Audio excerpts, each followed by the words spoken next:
ಬೆಂಗಳೂರಿಗೆ ಏನೋ ಬರ್ತೀರಾ, ಆದ್ರೆ ನೀವು ಜ್ಯುವೆಲ್ಲರಿನೇ ಆಯ್ಕೆ ಮಾಡ್ಕೊಳ್ಳೋದಕ್ಕೆ ಯಾವ್ದಾದ್ರು ಒಂದು ಕಾರಣ ಇರಬೇಕಲ್ಲ, ಯಾರು ಒಂದು ಪ್ರೇರಣೆ ಇರಬೇಕಲ್ಲ, ಅದು ಏನಿರ್ಬೋದು? ನನ್ನ ಸಿಸ್ಟರ್ ಅವರ ಹಸ್ಬೆಂಡು ನಮ್ಮ ಭಾವ ಅವರು ಶೇಖರ್ ಅಂತೇಳಿ ಅವರು ಇಲ್ಲಿ ಚಿನ್ನದ ವ್ಯಾಪಾರದಲ್ಲಿ ಅವರು ತೊಡಗಿಸ್ಕೊಂಡಿದ್ರು. ಒಂದು ಕಡೆ ಎಲ್ಲವನ್ನು ಕೂಡ ತಿಳ್ಕೊಂಡು ಕೆಲಸ ಮಾಡ್ತಾಯಿದ್ರು. ಅಂಥ ಸಂದರ್ಭದಲ್ಲಿ ನನಗೆ ಅಲ್ಲಿಗೆ ಕರ್ಕೊಂಡೋಗಿ ಅಲ್ಲಿ ಕೂಡ ನಾನು ಎಲ್ಲ ಒಂದು ಕಲಿತು ಒಂದು 3 ವರ್ಷ ಆ ಕೆಲಸವನ್ನು ಎಲ್ಲವನ್ನು ತಿಳ್ಕೊತೀನಿ. ಅದಾದ ನಂತರ ಬೇರೆ ಬೇರೆ ಅವಕಾಶಗಳು ಬರುತ್ತೆ. ಬಂದಾಗ ಒಂದು ಪಾರ್ಟ್ನರ್ಶಿಪ್ಪಲ್ಲೇ ಒಂದು ಜ್ಯುವೆಲ್ರಿ ಶೋರೂಮ್ನ ರೆಸಿಡೆನ್ಸಿ ರೋಡಲ್ಲಿ ಮಾಡ್ತೀವಿ. ಮೂಲ ಬಂಡವಾಳ ಎಷ್ಟಾಗಿತ್ತು ಅವತ್ತಿನ ದಿನಕ್ಕೆ? ಆವಾಗ ಮೂಲ ಬಂಡವಾಳ ನನ್ನ ಪ್ರಕಾರ 20 ಲಕ್ಷ ಇತ್ತು. ಒಂದು 10 ಲಕ್ಷ ನಾನು ಕೂಡಿ ಇಟ್ಕೊಂಡು 10 ಲಕ್ಷ ಸಾಲ ಪಡೆದು, ಆ 20 ಲಕ್ಷ ಸಾಲಿಲ್ಲ, 3 ಜನ ಪಾರ್ಟ್ನರ್ಸ್ ನಾವು.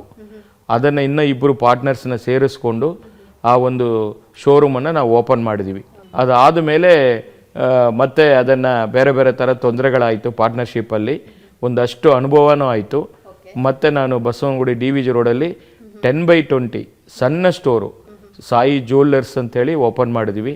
ಅದು ಕೂಡ 2001ರಲ್ಲಿ ಅದನ್ನು ಮಾಡಿ ಅಲ್ಲಿಂದ ಕಸ್ಟಮರ್ನ ಒಂದು ವಿಶ್ವಾಸವನ್ನು ಗೆದ್ದು ಎಲ್ಲ ಕಸ್ಟಮರ್ ಜಾಸ್ತಿ ಆದರೂ ಸಣ್ಣ ಅಂಗಡಿ ನಮಗೆ ಸಾಲಿಲ್ಲ ವ್ಯಾಪಾರ ಮಾಡಲಿಕ್ಕೆ.